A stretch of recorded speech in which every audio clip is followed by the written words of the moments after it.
I'm Vernon Felton. I'm a senior editor at Bike Magazine. We're at Bike's 2016 Bible of Bike Test in the Kingdom Trails. That's Eastburg, Vermont. Today we're checking out Trek's Top Fuel 9.8 SL. As the name suggests, it's all about speed, to sort of shave your chest, wear bibs, and be a cross-country greyhound type of person.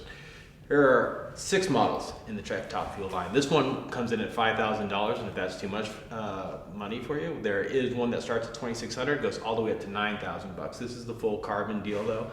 It's got a pretty nice parts kit on it. You're looking at primarily X1, XO1 SRAM drivetrain, single ring. It also has RockShox SID XX fork, Monarch XX rear shock, and it has a hydraulic lockout. But of course, the real question is, what does that all mean on the trail? What do you guys think of it?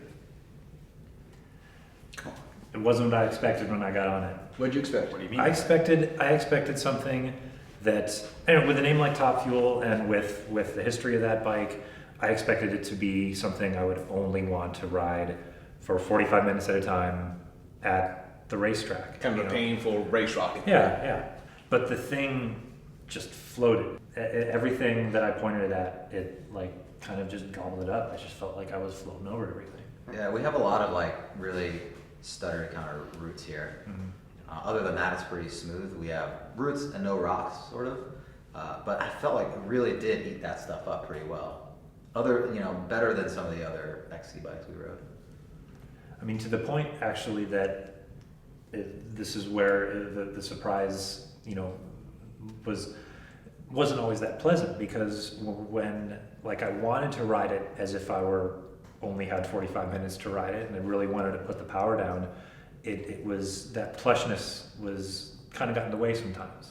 Did you take advantage of the XX lockout? Well, that's what I appreciated the most about that bike, because you could, on that double, it's one button for both the front and the rear, right? And it's dual hydraulic lock, and on the front you can actually adjust the gate. Mm-hmm. So that you can kind of have the fork still be a bit active while the rear is pretty locked out, which I think for the race crowd is pretty cool. I think that's nice. It really does get up and go when you put the lockout on, although you do lose traction. I had 2 issues with the lockout. One, like you just said, that you lose a little bit of traction, and in the rear end, which is really where I think a remote lockout is going to be most important. It turns it into a hardtail. I mean, this is where I'll be the turd in the punch bowl, just for all of this. I didn't use the lockout at all. I had to take 2 rides on this bike, though. Partly because it has a flippable chip in the seat stay, so you can change its geometry by a degree, right? So I needed to get a couple laps on it to see how it worked in both of those. Right. And I set it up initially at 25% sag, which is kind of what I think is your standard. This is a cross-country race bike. You set it up 25% sag. I rode the thing, and I didn't think it really had suspension at all at that setting. But I wasn't even coming close to bottoming it out. And we have some pieces on the test loop that we were riding where you drop into this little built berm section with these kind of oddly crowned doubles that you can bottom anything out in there. Yeah. And I wasn't doing that. And it felt like the suspension was absolutely horrible at that. But it felt also like a race bike. It felt like it climbed like a scalded monkey. It was absolutely seated, standing, indifferent. You could stand, to me it seemed like you could stand up, and it didn't really have too much of a traction issue standing or seated. But it wasn't really working over the small chattery stuff. So I ended up having to do a second lap, did it at 30% sag, and got what you guys were saying. The suspension actually does work, and it works very well. But I didn't at that point think that it was losing anything in terms of its snap or its climbing ability or its alacrity. It still felt very much like a race bike to me. So all the cross-country bikes we had in this race are carbon fiber, full carbon fiber frames.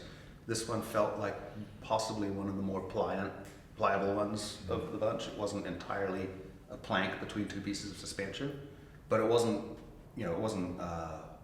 wiggly or flexy by any means. It was just, I thought it was a nice frame, and they put effort into making it stiff. I mean, the 29ers have the Boost 148, Yep. and the wider pressed fit bottom bracket. Love it or hate it, it does add a little bit of lateral stiffness. Yeah. And it was, you talk about the price on it, it's $5,000. It's XX1 or It's X1XO X1 one X. for drivetrain, but it has, obviously Sid XX4 and Monarch XX. The thing is, at $5,000, which may sound pricey, the frame alone is $3,300. Right. And So for $1,700 more, you get the bike fully equipped with a really high-end group. Yeah. That's actually Nice, a pretty good suspension. It's what, XT brakes, is that right? XT brakes. Yeah, that was the only notch on.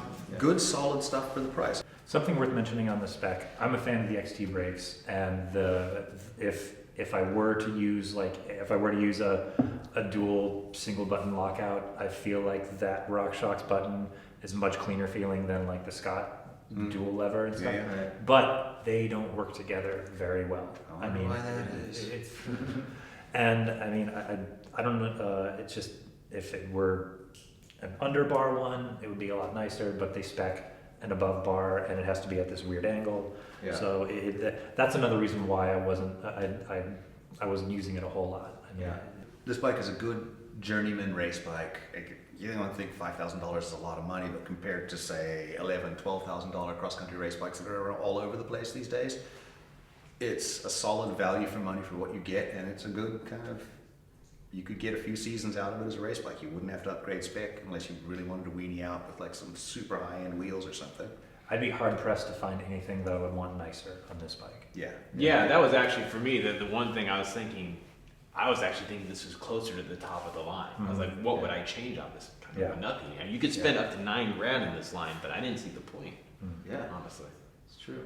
Well, there you have it. If you want to know more about this bike, you can check out the full review in our Bible Bike Test issue. If you want to see more bike test videos, go to bikemag.com.